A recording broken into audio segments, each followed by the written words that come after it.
4 ವರ್ಷ ಏಜ್ ಇದೆ. 2 ಮೇಲ್ ಮೆಂಬರ್ಸ್ ಇದ್ದಾರೆ. 7 ಮೆಂಬರ್ಸ್ ಬೇರೆ ಹಾಸ್ಪಿಟಲಲ್ಲಿ ಕೂಡ 2 ಜನ, ಒಂದು ಅಜ್ಜಿ ಮತ್ತು ಒಂದು 17 ಇಯರ್ಸ್ ಇದ್ದಾರೆ. ಒಂದು ಕಂಡೀಷನ್ ಸ್ವಲ್ಪ ಇದೆ. ಇನ್ಸಿಡೆಂಟ್ ಆಗೋದಕ್ಕೆ ಪ್ರಮುಖ ಕಾರಣ ಏನು?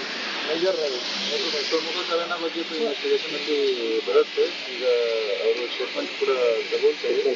ಇದು ಆಕ್ಸಿಡೆಂಟ್ ಇದು ಸ್ಪಾಟಲ್ಲಿ ನೋಡಿದೆ. ಇದು ಕ್ಲೀನರ್ ಮಾತಾಡಿದ್ದು ಇವರು ಹಿಂದೆಯಿಂದ ಸ್ವಲ್ಪ ಸ್ಪೀಡ್ ಜಾಸ್ತಿ ಇದ್ದರು ಮತ್ತು ಸ್ವಲ್ಪ ರ್ಯಾಶ್ ಎಲ್ಲಿಗೆ ಹೋಗಿ ಬಂದಿದ್ರು?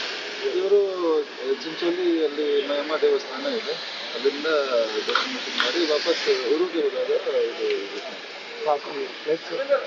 ಇದು ಗುಡನಹಳ್ಳಿ ಕ್ರಾಸ್ ಇದೆ. ಇದು ಬ್ಯಾಡಗಿ ತಾಲೂಕಲ್ಲಿ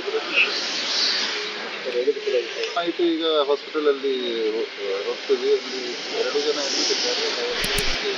ಕಂಡೀಷನ್ ನೋಡಿ ಮತ್ತು ಫರ್ದರ್ ಡೆವಲಪ್ಮೆಂಟ್ ಇದೆ.